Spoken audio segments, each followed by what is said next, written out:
if as you do this chest circle, does weird stuff happen in your hips? Do your hips release, right, and want to circle, right? So really keeping this nice and precise, nice and small, very precise.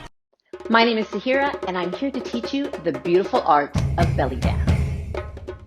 What I would like for us to do today, I'm going to do a little layering drill. I love layers. I love to play with layers. I love the mind-bogglingness of layers. But what I really love is teaching people how to reverse engineer layers to make them easier. For those of you who don't yet know, I was an engineer before I was a belly dancer, and that in my engineering brain like colors everything that I do when I teach belly dance and when I kind of break down my own practice. And when it comes to layers, I'm very much like a Lego building blocks kind of girl. So I like to take layers and distill them down to their base parts and then slowly put them together in ways that make them incredibly manageable and easy to accomplish. So today we are going to layer single hips on the up, tick-tock style, single hips on the up with a chest circle.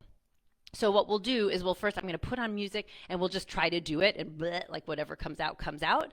And then I'm going to talk you through ways to make it easier so that it makes more sense, so that it's easier accomplishable, bite-sized chunks, and we look through the different pieces that create the challenge of the layer. And this idea you can take and use in your practice all the time. I've got music here, so I've got a little bit of Miss Thea, of course, because I know I can play Miss Thea without Facebook shutting me down, which is awesome. Thank you, Miss Thea. If you have not yet followed her, please find her. She's online. She's a belly dancer and a musician. She plays flute just like I do, but she makes awesome albums, and you can find her on Bandcamp at Miss Thea. Wonderful. All right, so I'm going to just put this on loop because it's a really good tempo for us. And here's what we're going to do. First, we're just going to do the thing. We're just going to try to do it and see what happens, right? So feet are flat on the floor, and we're getting those tick-tock hips going. Just 1, 2, 1, 2, hips on the up. And then for now, because we're going to break it down in a little bit, I want you to layer a vertical chest circle, whatever direction your heart desires, whatever pace your heart desires, and just see if it works, right? So I would suggest slower so you can really see that circle. Give it a try. Feel free to muddle through it. Feel free to grunt. Try it again. Feel free to switch directions. Feel free to speed it up, slow it down. I just want you to have a baseline. Be like, how does this feel in my body today? Because it's a moving target sometimes. Then we're going to talk about some theory, a little bit of engineering theory to make this work easier for you as you are approached with new and challenging layers in your practice, yeah? All right, so shake it out. However it went is perfect. Go back to that tick-tock. We're going to try to put this on autopilot, right? So I'm using my knees. Maybe I'll use my glutes a little bit to make it snappier. Nothing super fancy, right? Just using those glutes. Tick-tock, tick-tock.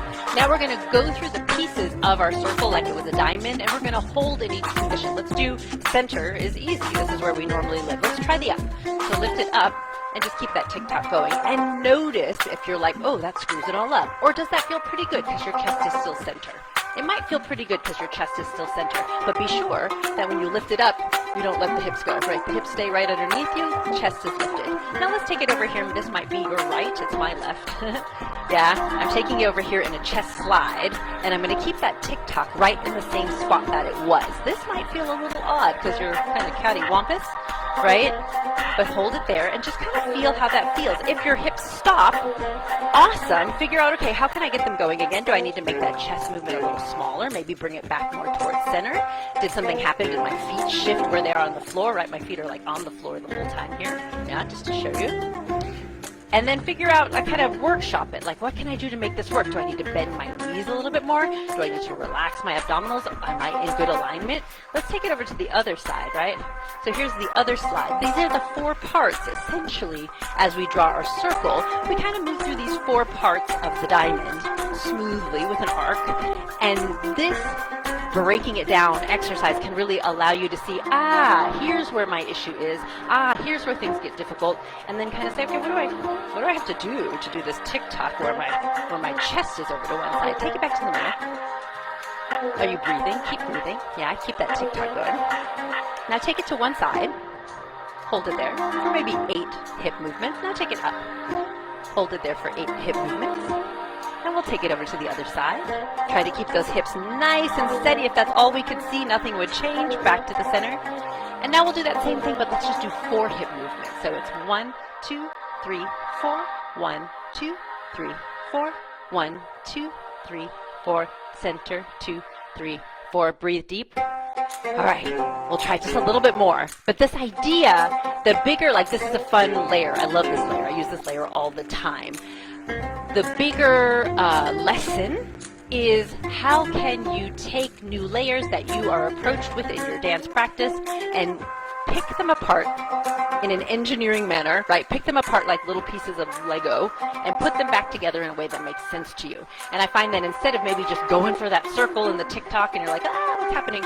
Maybe looking at each piece individually and holding it there. Because typically there's going to be a moment or moments, perhaps like on those slides, where you're like, ah, this is weird because I'm slid over to the side, my obliques have gotten involved, and that makes my TikTok a little different. And then you can workshop those pieces in order to make them work when you smooth it out, if that makes sense. So let's try it again. I'm going to try to make my downbeat the other. I almost always make my downbeat on the right, so now I'm making my downbeat on the left. I invite you to do the same if you like that kind of challenge, and I'll take my hip or my chest circle the other way as well. So let's do a round of 4s again before we go to 2s, and then we'll smooth it out. I think 2s will probably be pretty smooth. So here we go. Over to your right. 2, 3, 4, then up. Then to the side, then back center. Let's do that again, yeah? And if any part is like, oh, this isn't working, feel free to hold it there and experiment. Yeah, back to the center. And now take a second. Did you find a spot that was super weird for you? This one was the weirdest for me. I'm gonna hold it here for a second. What do I need to do? I feel like this oblique is really stretched, which makes this up and down a little bit more challenging. So I'm gonna make sure I'm nice and even. Maybe I'm gonna slide a little bit less. I'm gonna watch to make sure my weight doesn't cant forward over my toes. Yeah, and I'm coming back to the center. Now we're going to smooth it out. 2 hips on each side. We're going 1, 2, 1, 2, 1, 2, 1, 2. Don't forget to breathe. Lack of oxygen makes everything really hard. Yeah. Up and down. 1, 2, 1, 2. Make this your own. If this combination of timing just does not work for you, slow down the hips or speed them up. Play with it. Make it your own. See what you can get from it. Let's do a couple more this way, and then I'm going to change my chest circle direction just because I like to be ambidextrous, ambichestrous, and everything we do, I'm taking it the other way, just to see if it feels any different. Another thing that I try to do, definitely I have to put something on autopilot. For me, that's this hip movement because it doesn't change. I also try to make it very small and very precise. The more precise I can make it, the less variability it introduces into my chest. And I can really just keep it down there and like set it and forget it. Yeah. Good. Now feel free to change the timing of anything that you would like, especially if it's feeling good. If it's really feeling good and you want to challenge yourself, I invite you to take it for a walk, right? What if we take it for a walk? This is only if you're already feeling good, layering the two together. There's always somewhere else to go, right? You can take the directionality different. You can make the chest faster, right? Hello, Catherine. I see you snuck in here. Good to see you. Welcome. And then notice if as you do this chest circle, does weird stuff happen in your hips? Do your hips release, right, and want to circle, right? So really keeping this nice and precise, nice and small, very precise. Right? And if you have to make that chest circle a little bit smaller in order to keep everything very precise to not let it get out of hand, right? Almost there. Keep breathing. I'm going to change directions in the chest one more time because I can. Another way to challenge yourself is to change your arm positions.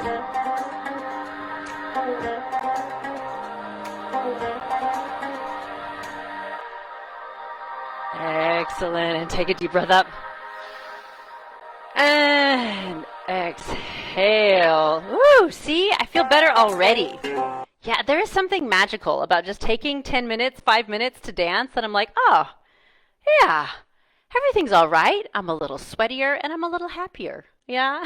And I hope it does the same for you as well. Let me know how it went. It's more about the concept, right, than about the movement. The concept of breaking down your layers into discernible parts that you can easily piece together so that you can look at where in your body gets wonky, right? Typically, when a layer is wonky in your body, the whole thing's not wonky. It feels like the whole thing's wonky because we try to do the whole thing together over and over and over. But when you break it down into these discrete segments, you can say, oh, actually, the up and the center I've got, and the right is okay, but the left is really wonky. I'm not sure why. And then sometimes, especially if it's just one side than the other that's getting me kind of messed up, I'll really investigate, like, what am I doing on the left that I'm not doing on the right? Or how am I making this different so that it's not working for me? And so it's a little bit of a kind of breaking it apart in a self-analysis, which is super useful to know how to do as a dancer, because then you can walk into any situation and workshop it for yourself. So good, Kim. You see, I need to work on keeping the hips in place. They do want to move with the circle. Absolutely. And so, yeah, so that would be your challenge. And this is the thing,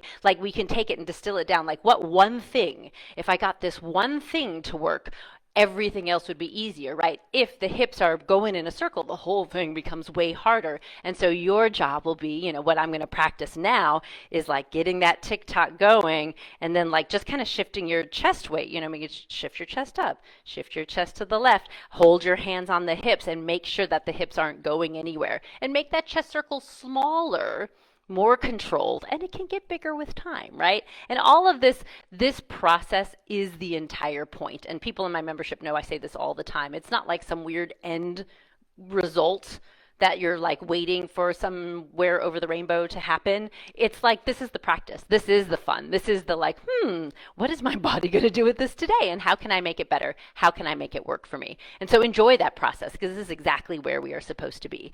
Awesome. Joanne says back muscles need more work. Yeah. So finding like, is the back not doing the lift or making the slide happen? How can we make that isolation? So maybe it's just, you know what, I'm going to work on those chest circles more because the tick-tock hips, I've got those, but the chest circle doesn't feel comfortable. And so working through that idea.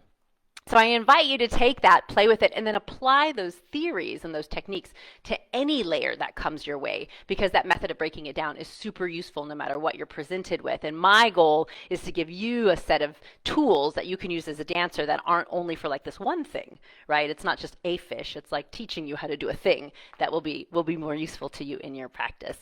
So thank you all so much. Enjoy the rest of your week, and I will definitely share the dance floor with you soon. Y'all take care. Bye for now.